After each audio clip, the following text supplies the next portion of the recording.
thank you. And if you will mind, please start.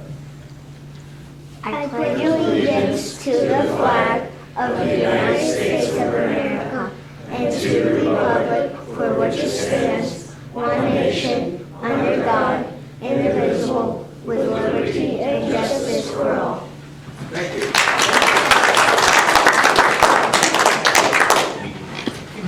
Thank you again for getting us started. We really, really appreciate it. Thank you very much. Next up is roll call, please. Middleton. Here. Farga. Here. Romano. Present. Weagle. Here. Robinson. Here. Oops, there we go. All right. I missed that. I was looking at the names as she's reading, so we're good. And your lovely computers here, we have the minutes from our last meeting. Anybody find anything? Wow. Well, that looks really good at that. So let me get back here. My computer decided to go all over the place. There we go. I move that we accept the minutes from our last meeting. Second. All right. We have a motion to accept and second for Pat. All those in favor, say Aye. aye. Show sign, it is approved. Next up is Code Enforcement Officer, job description. And after sitting in a meeting at AIM, I'm like, oh my gosh, there's a lot to this position and a lot of responsibilities. So I have looked through that. And would you like to come up and talk about that, please? Good evening. Yes, this has been in the making for quite a long time. And I know Sally Wary has been working on a lot of this with the paperwork. And then our police officers have been doing a lot with the code enforcement. So they have decided to try to have one person that does both. And then that will kind of relieve both of those entities of some of these duties so they can do what they really need to do. So I didn't know if there was any specific questions on this. We looked at several other job descriptions just to compare and add in. We've had a lot of different hands in it looking at it. So I didn't know if there was any specific questions or if Rosie wanted to put anything more in about this or. I will say that we did put this in the budget for next year, to hire someone.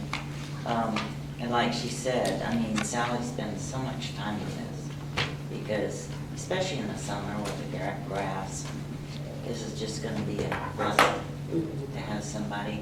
And they'll probably be able to do more than just what's getting done because it takes an officer, constantly to do this. Other question? Yes. Is this a direct report to Gary then, or? Yes, we went back and forth on this. So that's kind of where it landed for right now, yes. And so it's new. And so once it gets started and we get that going, we may see that it needs to be moved and we'll take the necessary steps to do that. One of the questions I had, I've seen it where they're supposed to be able to communicate with other agencies. Is that our planning and building department when it comes to condemning a possible house or building? Or Yeah, it could be. There could be other ones that were not even identified yet that they could work And I with. guess have they been notified have they been notified so they're prepared to handle, some of the situations we may run across? The planning and building, you mean? Not that I know of. Okay. So, That would probably be advisable, so we have a line of communication between them if right. in the house. For a possibility of, I think it'd be Sure. wise to have a open line of communication between the two departments, because they're the ones that's gonna have to do the inspecting and, they can send a report, but they're the ones that have the authority, I believe, to actually condemn the place or. Right. I think there needs to be a line of communication open with that. Yeah, I think once we hire somebody, they need to really sit down with them and so that they're aware of what they do and what we can do. right. Okay. When it gets to that part of it, yeah. Okay, maybe let's get a cart before the horse. No, that's fine. Oh, It's a okay. good thought, but I do think that's what they need to do. Right, Okay. yeah. Rosie, do you foresee being part of the hiring process for this position? I don't know whether we've even thought about Yeah, who's probably gonna not. sit in, because every time we do hire somebody else, they pick somebody to sit in on these Mhm. interviews. But I may, if that's what they want me to do. Mhm. Okay. Anybody else got any questions? Just a quick side note on this, that there is a lot of communication with me with Sally. And you'd be amazed, just like Rosie said, how much Sally has been, chored with doing this. So it's an important, I'm so glad you're doing this, Yeah. for her sake. Yeah. And I think it makes a lot of sense constituent-wise too. We get a lot of complaints about why isn't this being followed up on, or when are you gonna do something about this or that? And it would be nice to be able to direct people to somebody. Mhm. And a lot of times, personal contact with these people gets it done. You don't have to go through all the process of sending them a registered letter and everything. Or it'll cut down on expenses too, because they can actually hand deliver it and not spend the money, like, what is it, $6 or something, to Mhm. send a letter registered. And we send a lot of, so. Anything else? We need to take a motion on to accept the code enforcement officer job description. Would somebody want to make that motion? Make a motion that we approve the code enforcement officer job description. A second. All right, we have a motion from Leslie and a second from Jen. All those in favor, show sign. It is approved with all of us that are present. So thank you very much. Thanks for all the work and effort to take and put this thing together. And, it's going to be an interesting time will to be. actually have somebody to go off and Yeah. take care of things that need to be taken care of. So thank you. Exactly, thank you. Next up is a bereavement amendment. Yes. And I'm pretty sure you I'll just know stay up that here. This is something the Wellness Committee has been working on for quite a long time. So, and we've gone through a lot of the different channels that we're supposed to just make sure that this is all legally and everything correct. We looked at some policies from some other states to see how they have done it. And so this is kind of what we landed on and is the recommendation of the Wellness Committee to the council. And as you can see, it's mainly adding in number 1A1 to include stillbirth under the 7 consecutive days. And then under number 3, this would be for a miscarriage for under 3 days of paid leave.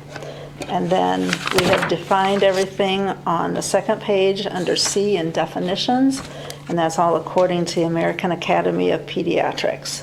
So we just went with those stipulations. So those are the main ones. Anybody have any questions on this?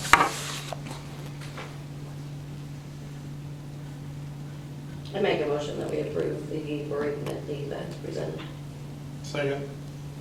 A motion by Leslie and Tad a second. And all those in favor, say aye. Aye. And it has been approved. Okay. All right, thank you. All right, thank you very much. Thank you very much. Next up is ordinance 2024-2022 door-to-door solicitation amendment. Our illustrious Marcia. So this ordinance and the following ordinance were amended to coordinate with how we're doing the fees now and having the Board of Works do those every year. So I just amended in entirety those provisions. The next one, I know they're one at a time, but just so you know, the next one has a little bit longer section because I just did it in its entirety and it was all one section. So, but that's all this is just making it the Board of Works decision on fees every year so we don't constantly have to amend the ordinance. Okay, I probably ought to say if we can have the ordinance read by title only. I need a motion for that. So moved. Second. Jennifer made the motion, Tad made the second. So do we have the ordinance read by title only? I'll approve. Oh, Wesley's got that. Oh, no, don't we Yeah, have they all to? approve. I'll pray. They're all approving to read it by title only. Okay. Motion approved, that's all right. Ordinance 2024-22, an ordinance amending Chapter 115, door-to-door solicitation of the Code of Ordinances of the City of Columbia City, Indiana. Okay, after Marcia's explanation, do we have any questions or concerns about that? Okay, I have a motion to accept the ordinance 2024-2022 as presented. So moved. Second. We got a motion by Jennifer and a second by Leslie. All those in favor, show sign. Yes, 100% approved of those present. Next up is ordinance 2024-2023. Can I have a motion to read by title only? So moved. Second. We got a motion by Jen, seconded by Jennifer. So please read ordinance 2024. Oh, we haven't voted yet. Vote? And it's approved. Sorry, I get the cart before the horse sometimes. Okay, ordinance 2024-23, an ordinance amending Chapter 112, mobile non-food vendors of the Code of Ordinances of the City of Columbia City, Indiana. And again, Marcia? Well, that's what I was saying with the other one. This The is the same same, thing? exact same thing for the board to approve annually, the fees. And the board has approved these, like, I don't know if it's the last meeting or the meeting before, so that, but we need to get the ordinance changed for that. All right, do I have a motion to approve ordinance 2024-2023? So moved. Second. Motion by Tad, seconded by Leslie. All those in favor, show sign. Yes, approved, 100% of those present. We can scroll up here real quick, see what else we got.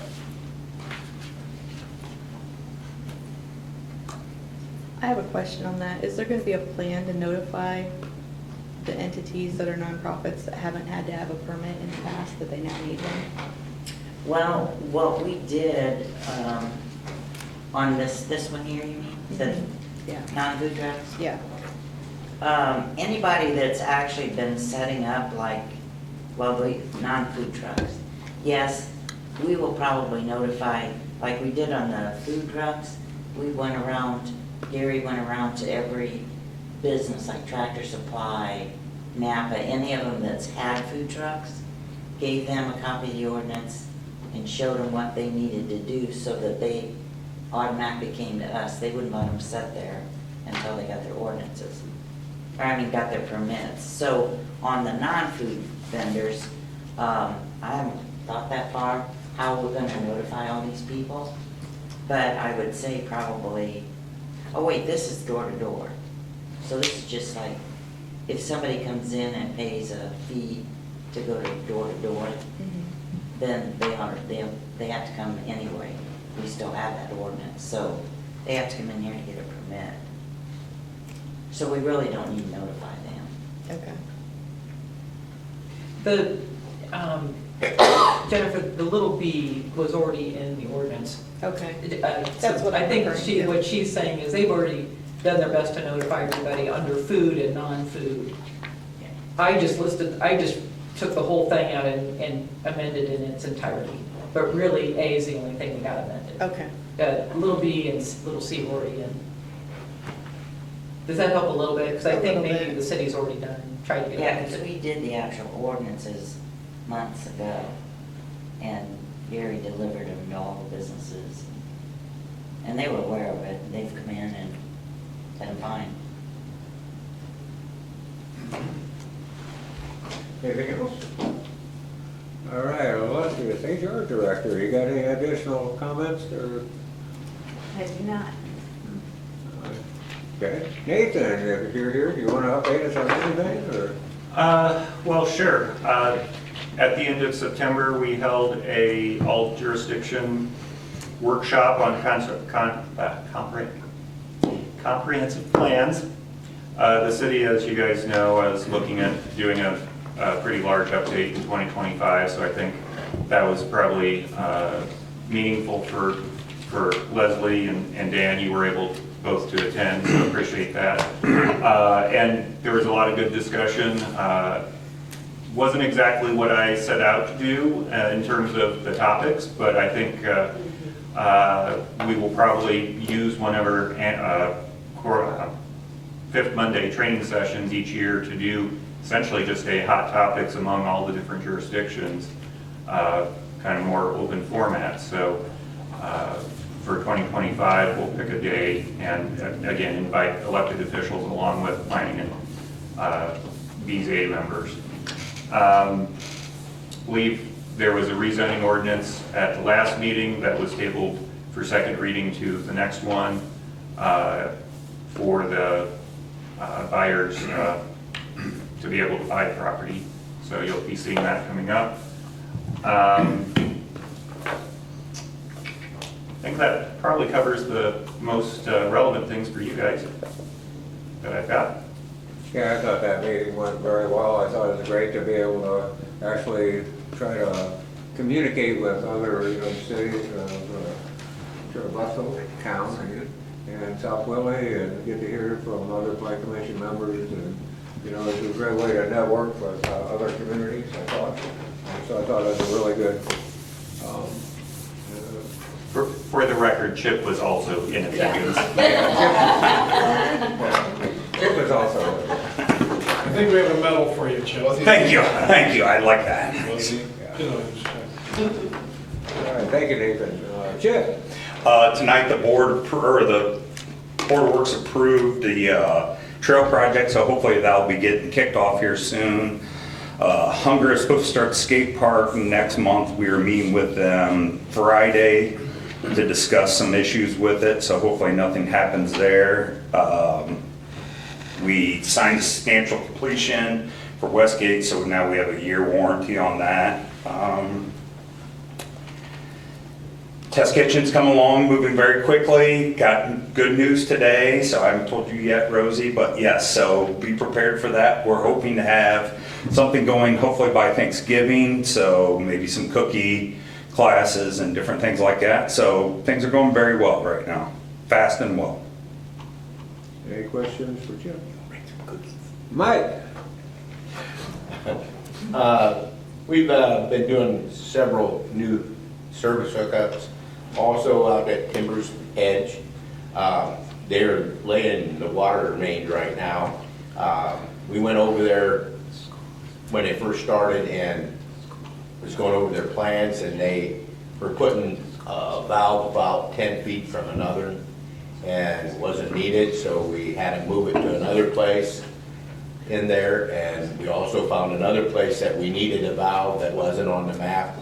And so I said, if I furnish the valve, will you put it in at no charge? And so they did. So I thought that was kind of nice, because a lot of times they'll charge you an upcharge and all that. So they're going to do it for free. Right. Thanks. Any questions of Mike? Kelly? And over at Timbers Edge, they do have all the sanitary sewer installed and started the 30-day settle period. We usually wait 30 days after the last piece of pipe's put in. Then we have someone inspect air pressure manual testing on the sewer to make sure that's all good and passed. So that'll be the middle of November before we do that testing with their crew. And starting on leak pickup now. So we'll be busy doing that for the next 8 weeks or whatever. So that's it. Any questions of Kelly? Matt? They're still trying to figure out, the company, Bud Bond & Moore, to figure out if they're going to buy all new padding for the pool there where the logs are, or if they're going to somehow try to extend that down. So they've not gotten back with us yet on that, but they are looking into it. And also, we have taken all the concrete out down at the dugouts, and we currently have one that I think the foundation got done today. We'll be working on another one, and then they'll have to be bending rebar and getting ready for concrete. We hope to have concrete by the middle of next week, so we can get the block layer in, the mason, and get him started before winter gets here too fast. And that's it. Any questions about Mother-son event is. Mother-son is Friday, yes. Are there From- still tickets available? There was 50 as of Monday. I don't know how many was sold today, so. Thank you. that? Mike? The company out of Indianapolis, Maddox Industries, they're gonna be coming in tomorrow and look at the Main Street, Jefferson, taking measurements. That's the last step in the Force Main project, is the new piping, the new pumps. There was a little hiccup when the pumps came in. They had a flange on the bottom that was supposed to come in loose. They actually welded it in at the company, so they're having to take those and make modifications there, but I think they're gonna do that on site. There's no extra charge for that because it was their fault. My staff replaced the air release valve on the SDI property on the Force Main out there. They done everything in-house, took one of the older valves out and is able to replace it with one of our newer ones that are plastic and stainless. So we won't have any more issues there. And then as some of the older ones know, and I think Liz heard me mention it last year on our dice store cover, that eventually it's gonna have to be replaced, and we are at that point now after our inspection this year. They're highly recommending that we replace it ASAP. So I will start that process tomorrow after talking to the board. I don't know what the cost is gonna be. If I had to guess, it's $250,000 to $500,000. It's simply gonna be somewhere in there for the replacement, so that's all I got. All right, any questions of Mike? Sean? So last time here I reported that we had over 170 poles fail inspection from Osmos. We came in and tested all our poles, so we started knocking those off the list. We've got several of those done already, so you guys are doing a good job. Also, a few new hookups. Biggest thing is Friday, I traveled to EMPA for our commissioners meeting, and they will be unveiling their rate study for next year's rates. So we should find out at Friday's meeting what our rates from EMPA will look like next year. So I'll report that back when I find out. All right, questions of Sean? Marcia? Nothing. Rosie? Nothing. I just, again, like I thank everybody for being here. Really appreciate the time you take to come to our meetings and inform all of us on what things are going on, plus the public. I believe appreciate you all explaining some of that. We don't have a newspaper here to emphasize that, so we really appreciate all the work that you guys do and by being here at this meeting. So thank you very much. I have nothing. Wow. I know, shocking.